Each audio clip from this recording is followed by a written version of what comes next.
Thanks, Craig. Well, we begin this morning with new developments in the hunt for convicted killers David Sweat and Richard Matt, who both escaped from the Clinton Correctional Facility more than 2 weeks ago in Dannemora, New York. That's right. Search efforts have now shifted to Mountain View, New York. That's about 30 miles west of Dannemora.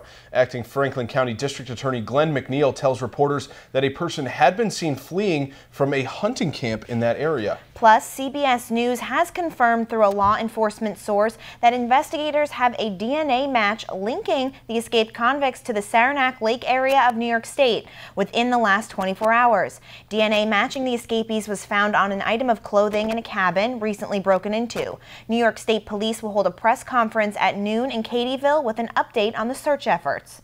But a little bit closer to home, people living in far west Steuben County and Allegany County had their weekend turned upside down when hundreds of police descended upon the town of Friendship following a lead of a possible sighting of the two fugitives. WENY's Isabel Garcia has a recap of those search efforts from this past weekend and talks to the eyewitness that initiated the investigation.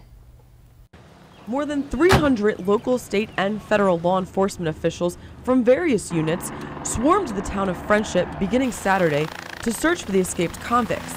On Sunday, state police addressed their efforts over the 24-hour period and indicated the manhunt would continue thoroughly. We will search under every rock, behind every tree and structure until we are confident that that area is secure.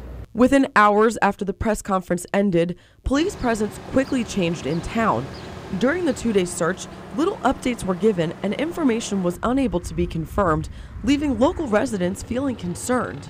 You can normally walk down the street and everything's fine, and I don't know. I just wish that people actually knew what's going on so there isn't like rumors. Is there any leads that you have or anything that police have informed you about? They haven't told me too much about what's going on. They're pretty tight-lipped about what they're doing. On Saturday, a command post was set up in the heart of Friendship, but by Sunday, the area once inundated with police and other law enforcement agents had changed dramatically. Just 24 hours ago, this was a much different scene. Now, police have moved their search efforts for the escaped convicts elsewhere.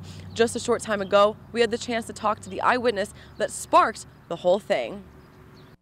My dog started barking. He barked towards that direction. I turn around and look, and I see a man coming up from the railroad tracks this way, right around that telephone pole area.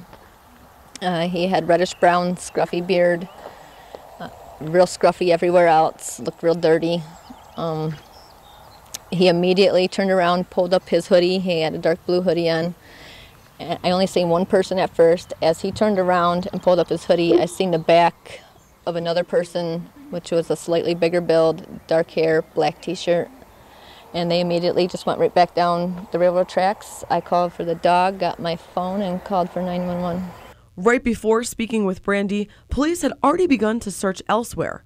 However, she remains on edge. Now that they've moved on, I'm not so sure, because they could still be there, they could not be, who knows.